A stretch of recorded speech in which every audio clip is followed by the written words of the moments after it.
ഈ ജാതി സെൻസസിനെ എതിർക്കുന്നവർ പറയുന്നത് അത് ഇന്ത്യയെ ജാതിയായി വിഭജിക്കും, ജാതിപരമായി വിഭജനം ഉണ്ടാക്കുമെന്നതാണ്.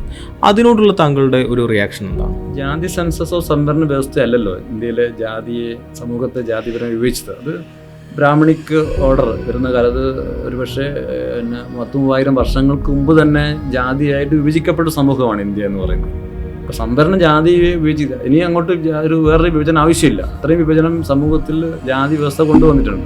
ആ ജാതി വ്യവസ്ഥയുടെ വിഭജനത്തെ പരിഹരിക്കുക എന്നുള്ളതാണ്. ജാതിപരമായിട്ട് ഇൻറ്റിഗ്രേഷൻ, അതിപ്പം ഈ സോഷ്യൽ സ്റ്റാറ്റസ് വരികയും മിശ്ര വിഭാഗങ്ങൾ വർദ്ധിക്കുകയും അവരുടെ പ്രാതിനിധ്യം കൂടുമ്പോൾ ഉണ്ടാകുന്ന ഒരു ദുർബലാവസ്ഥ, ജാതിയെ ആ കർക്കശമായ വ്യവസ്ഥയിൽ ദുർബലമായിട്ടുള്ള ഒരുപക്ഷെ ബുദ്ധകാലഘട്ടത്തിലൊക്കെ ഉണ്ടായിട്ടതുപോലെ ഒരു ഇമാനിസിപ്പേഷൻ, അതായത് ഒരു പിന്നോക്ക ജാതി വിഭാഗങ്ങൾ ഉണ്ടാകുന്ന ഒരു ഇമാനിസിപ്പേഷൻ ബുദ്ധകാലഘട്ടത്തിൽ ഉണ്ടായതുപോലെ ആ ഒരു ഇമാനിസിപ്പേഷൻ ഉണ്ടാകാൻ ഈ ജാതി സെൻസസും സംവരണ വ്യവസ്ഥയും അത്യാവശ്യമാണ്. ആ ഇമാനിസിപ്പേഷനിലാണ് സാമൂഹിക വിപ്ലവത്തിൻ്റെ ഘടകങ്ങൾ നിശ്ചയമായും കുടികൊള്ളുക. അപ്പോൾ നമ്മൾ സാമൂഹിക വിപ്ലവത്തിന് അല്ലെങ്കിൽ കുറെ കൂടി ഇന്ത്യയിലെ രാഷ്ട്രത്തിലെ ജനങ്ങൾ തമ്മിലുള്ള ഒരു ഇൻ്റഗ്രേഷന്, ഒരു കൾച്ചറലായിട്ടുള്ള സോഷ്യൽ ഇൻ്റഗ്രേഷന് ഈ സംവരണ വ്യവസ്ഥ അതൊരു ടൂളാണ്. അത് മാത്രമല്ല അതൊരു ടൂളാണ്. ആ ടൂളിനെ നമ്മൾ ഫലപ്രദമാക്കുക, ശക്തിപ്പെടുത്തുക എന്നുള്ളതാണ് ജാതി സെൻസസ് എന്ന് പറയുന്ന അതിൻ്റെ ഉപ ടൂളിനെ കൊണ്ട് നമുക്ക് സാധ്യമാകുന്നത്.